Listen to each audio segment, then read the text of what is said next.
Գործարար բարերար Սամվել Կարապետյանի գործն իրավական հիմքեր չունի և ամբողջությամբ պայմանավորված է քաղաքական դրդապատճառներով։ Այսօր հրավիրված մամուլի ասուլիսի ժամանակ հայտարարել է փաստաբան Արամ Վարդևանյանը, առանձնացնելով իրավական և քաղաքական դաշտերը, պնդելով, որ իրավունքն ու օրենքը տվյալ գործում ուղղակի բացակայում են։ Ընդհանրապես իրավաբանները և փաստաբանները մշտապես հենվում են իրավունքի և օրենքի վրա, բայց այստեղ այդ հենարանները չկան։ Այս գործով այդ երևույթները բացակայում են։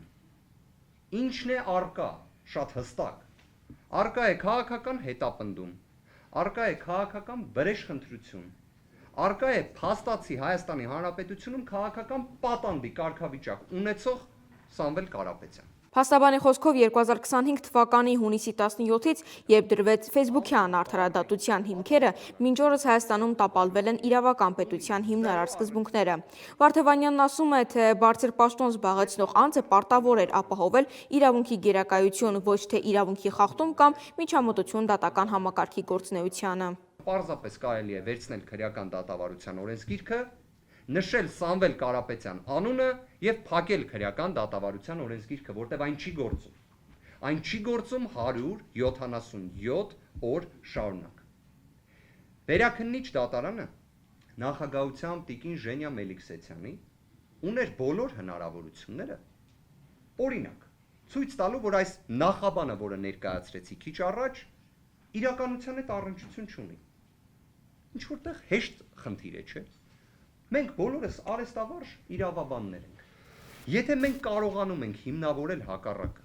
իսկ դրա փոխարեն դատախազն ու քննիչը, որոնք համատեղ են գործում, իդեպ այդպես չպետք է լինի։ Դատախազը անկախ պաշտոնատար անձ է, որ քննիչին հսկողն է, բայց այս գործով իրենք համատեղ են գործում։ Սամվել Կարապետյանի գործն ամբողջությամբ քաղաքական հետապնդում է, քանի որ քրեական գործի նյութերում բացակայում է որևէ փաստական տվյալ, որը կարող է Կարապետյանի հետ կապ ունենալ։ Այս մասին էլ ասուլիսի ժամանակ հայտարարել է փաստաբան Արմեն Ֆերոյանը։ Իրականում գործ ունենք բացարձակապես քաղաքական հետապնդման հետ եւ մի հատ sense շատ ակներև հանգամանք ես կցանկանամ, որ մեր հանրությունը իրազեկված լինի։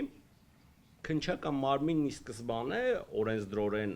նախատեսված մենակ մեղադրող մարմին չէ, քննչական մարմինը նաև անձի անմեղությունը հիմնավորող ապացույցներ ձեռք բերող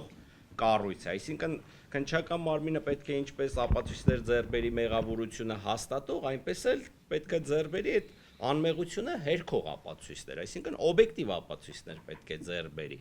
բայց այս քրեական գործը այն բացառիկ գործերից մեկն է, որին պաշտպանական կողմը թերևս կարողացել է պաշտոնապես հասնել նրան ու հիմնավորել ու ապացուցել, որ վարույթ իրականացնող մարմինը ձեռք է բերում բացառապես շինծու և մեղադրական թեկումով ապացույցներ։ Փաստաբանը նաև նշեց, որ պրակտիկայում երբևէ չեն հանդիպել որոշումներ կայացնելու նման արագության։ Նրա խոսքով նույն դատավորները մյուս գործերով որոշումներ կայացնելու համար ծախսում են ամիսներ, երբեմն տարիներ, սակայն Կարապետյանի գործով գործել են պրակտիկայում երբևէ չհանդիպած արագությամբ։ Այն հարցադրմանը, որ օրինակ բա այս մարդուն ինչի չեք հարցաքննել, այն մարդուն ինչի չեք հարցաքննել, մեզ տրվող պատասխանը շատ ուղիղ է ու դիպուկ։ Չենք հարցաքննել, որովհետև մտավախություն ունենք, որ այդ մարդը հնարավոր է իօգուտ ձեզ է ցուցմունք տալու։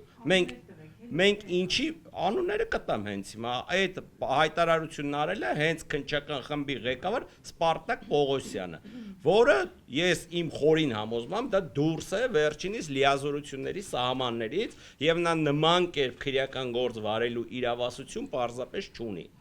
Քրեական գործով չի կարելի չհարցաքննել այն անձանց, ում մտավախություն ունեն, թե կարող է օգուտ ձեզ ցուցմունք տալ։ Փաստաբան Արշակ Վարդանյանի խոսքով 53 հոգանոց քննչական խումբը զբաղվում է ոչ թե էական քննչական գործողություններով, այլ փորձագետների վրա ճնշում կիրառելով։ Պաշտպանական կողմը դիմել էր լեզվաբանության եւ հոգեբանության բնագավառի փորձագետների, որոնք վերլուծել էին Սամվել Կարապետյանի խոսքը, ժեստերը, միմիկան։ Փորձագետները միանշանակ պնդում էին, որ այդտեղ նախ կոչ չկա,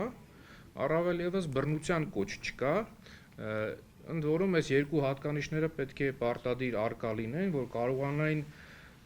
Սամվել Կարապետյանին ոչ միայն կալանավորեն, այլ նաեւ նախապես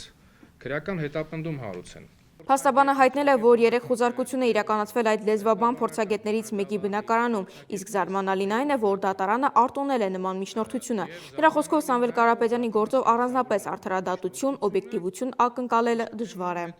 Եթե մինչև այս վերջի 5 ամսվա ընթացքում այս ապացույցները կարծես թե ըստ Վարույթի հանրային մասնակիցների ապացույցի կարգավիճակ չունեն, որովհետև այնտեղ պետք է լինի փորձագետի եզրակացություն, կարծիքը դրան փոխարինող չի, իհարկե ինչը հակադրվում է գործող քրեական դատավարության կարգավորումներին, 5-րդ ամսվա ընթացքում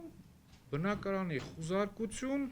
ու վարկածը հետևյալն է, որ այ փաստաբանական հարցմամբ ձեզ դիմաց Ռուբեն Հակոբյանին մյուս 2 փորձագետների տվյալները դուք եք տվել, հարգելի փորձագետ, բացի այդ կանխորոշել եք այն մյուս հայտնի լեզվաբանների տված փորձագիտական կարծիքները։ Հունիսի 17-ին գործարար Սամվել Կարապետյանի տանը խուզարկություն իրականացվեց այն բանից հետո, երբ նա հրապարակավ աջակցություն հայտնեց հայ առաքելական եկեղեցուն, ընդգծելով, որ մի փոքրիկ խմբակ մոռանալով հայոց պատմությունը, հայ եկեղեցու հազարավոր տարիների պատմությունը հարձակվել է հայ եկեղեցու վրա, հայ ժողովրդի վրա։ Այս հայտարարությունից հետո Սամվել Կարապետյանը կալանավորվեց, նա մինչ օրս գտնվում է բանտում։